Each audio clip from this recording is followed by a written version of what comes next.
Aujourd'hui, je vais t'expliquer comment tu peux envoyer du Reiki à distance. Et quand je dis à distance, je veux vraiment dire à distance. C'est-à-dire que tu peux envoyer du Reiki à quelqu'un qui se trouve à des milliers de kilomètres de toi. Ça t'intéresse? Alors allons-y. Bienvenue sur la Voie de Sil, je m'appelle Yves, maître Reiki et créateur du Sil Reiki.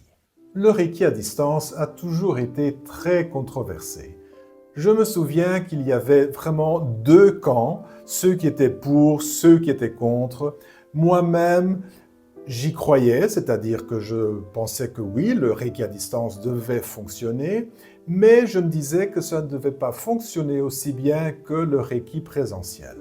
Évidemment, à l'époque, j'étais dans une optique plus de la causalité, j'étais plus terre à terre, et donc je me disais, c'est logique que si le sujet est plus loin, eh bien l'intensité du Reiki sera moins forte et donc ça ne fonctionnera pas aussi bien. Évidemment, ce n'est pas comme ça que cela se passe, du moins c'est ce que je pense aujourd'hui, mais je ne suis pas le seul à avoir changé d'avis. Quand il y a eu la pandémie de Covid, eh bien, nous sommes restés tous cloîtrés chez nous et donc il a bien fallu que les praticiens de Reiki commencent à faire du Reiki à distance. Il a bien fallu que les maîtres commencent à initier leurs élèves à distance et tout d'un coup, ils se sont rendus compte que cela fonctionnait très bien et même parfois mieux. Je connais des maîtres Reiki qui disent qu'ils trouvent que leurs initiations à distance fonctionnent mieux que leurs initiations présentielles. Il y a aussi des maîtres qui disent non seulement, mais qui écrivent aussi dans des livres que le Reiki à distance étant plus intense, les séances de Reiki à distance devaient être plus courtes que les séances présentielles.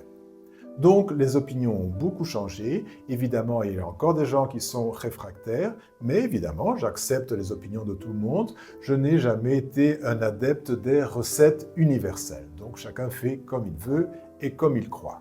Dans mon cas, j'ai commencé à tester le Reiki à distance bien avant la pandémie et je me suis rendu compte qu'effectivement, cela fonctionnait très bien. En plus, c'est quelque chose qui m'a ouvert des portes parce que je donnais à l'époque beaucoup de Reiki à des enfants ou à des animaux. Et il est très difficile de maintenir un enfant, un petit enfant ou un animal sur place. Donc, le fait de donner du Reiki à distance me permettait de résoudre ce problème. En plus, je suis assez loin de ma famille et donc j'ai commencé à pouvoir leur donner du Reiki quand je voulais. Donc quand je me suis rendu compte que le Reiki à distance fonctionnait si bien, j'ai commencé à faire de plus en plus de traitements de Reiki à distance et maintenant je fais tous mes traitements à distance.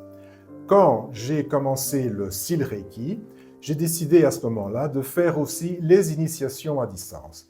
Et je peux encore une fois attester que ça fonctionne très bien. Alors, si tu ne sais pas ce que c'est le Sil Reiki, j'ouvre ici une petite parenthèse. Le Sil Reiki est une méthode de Reiki où chaque praticien a son symbole. Donc, un symbole unique, un symbole qui lui est propre. C'est un symbole qui résonne avec son âme, avec son moi divin, son vrai moi, son moi supérieur, on peut dire. Et donc, quand il donne du Reiki à quelqu'un, quand il envoie du Reiki, eh bien, au lieu d'utiliser les symboles du Reiki traditionnel, il va utiliser son symbole. Voilà, je ferme ici la parenthèse. Si c'est quelque chose qui t'intéresse, je t'invite à aller visiter le site silreiki.com. Mais aujourd'hui, nous sommes ici pour parler de Reiki à distance et pas de Sil Reiki. Alors, je vais te montrer quelques méthodes pour envoyer du Reiki à distance. Comme ça, tu peux choisir. Alors, si tu commences à envoyer du Reiki à distance, c'est peut-être bien que tu es encore un petit peu sceptique ou peut-être bien que tu as un peu de mal à visualiser et que tu es une personne qui a besoin de concret. Je te conseille, pour commencer, de travailler avec une feuille de papier où tu vas dessiner une silhouette, tu vas poser cette silhouette sur la table et tu vas envoyer du Reiki à la silhouette. Alors, je te montre. Tu vois, j'ai ici une silhouette que j'ai imprimée. Alors, moi, ce que j'ai fait au début, c'est j'ai fait ça sur l'ordinateur. j'ai été dans un centre de copie et j'ai demandé qu'il me l'imprime sur un format A2. Donc comme ça, j'avais une grande feuille que je pouvais poser sur ma table et je pose la feuille sur la table et alors je pose mes mains et je fais exactement comme s'il y avait une personne qui était couchée tout près de moi. Donc je fais exactement comme le Reiki présentiel. Alors, comme la personne est à distance et parfois tu ne connais pas la personne, je te conseille d'écrire son nom, l'endroit où elle se trouve et éventuellement la date de naissance sur la feuille de papier. Ou alors, si tu as une feuille de papier que tu vas réutiliser parce que les impressions A2 sont quand même chères, tu peux prendre un post-it que tu colles avec le nom de la personne. Alors, tu vois, j'ai fait imprimer cette feuille avec les chakras. Comme ça, je peux aussi faire des traitements, des alignements de chakras, des équilibrages de chakras à distance. Alors, tu vois, ça c'est la première méthode, c'est la méthode que je conseille parce qu'elle te permet de faire une transition entre la méthode présentielle où tu as quelqu'un qui est couché devant toi et tu poses ses mains et la méthode à distance où tu n'as pas quelqu'un qui est couché devant toi mais tu as une feuille de papier, mais c'est une silhouette où tu peux aussi poser tes mains comme tu le faisais avant. Donc ça c'est une très bonne méthode pour commencer. Surtout si tu es quelqu'un qui a vraiment besoin de concret et qui a du mal à visualiser.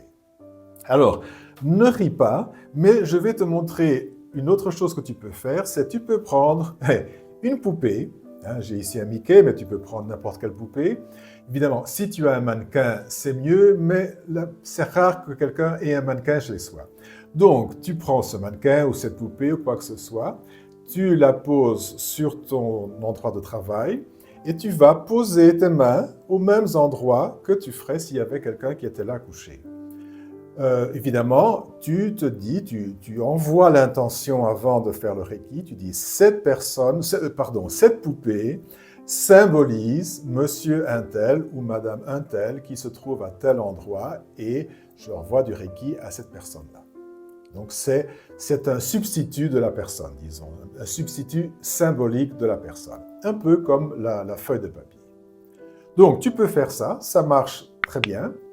Si tu es quelqu'un qui a facile à visualiser et tu préfères faire de la visualisation, alors ce que moi j'ai commencé à faire à un certain moment, parce que je préférais, c'était simplement de mettre mes mains comme ça, de fermer mes yeux et de visualiser le Reiki qui sortait de la paume de mes mains, qui traversait les murs de la pièce, qui traversait l'espace, jusqu'à aller dans la maison de la personne à qui j'envoyais du Reiki.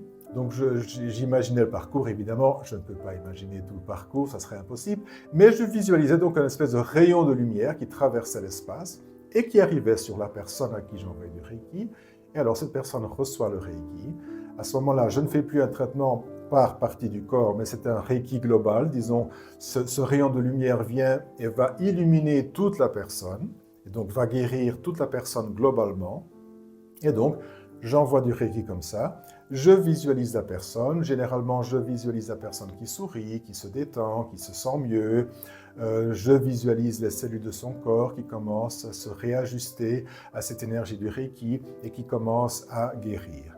Donc ça, c'est une méthode qui est plus basée sur la visualisation.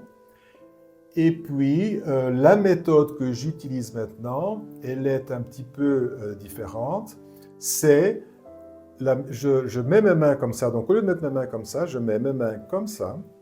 Je visualise mon symbole Sil Reiki sur chacune des paumes de mes mains.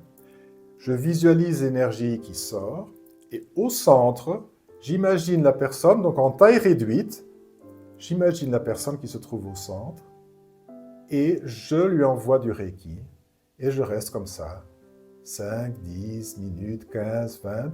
Alors, je te préviens qu'au début, au bout d'un certain moment, tu vas avoir du mal à rester dans cette position parce que tu vas commencer à être fatigué. Mais avec l'habitude, tu peux rester comme ça très longtemps.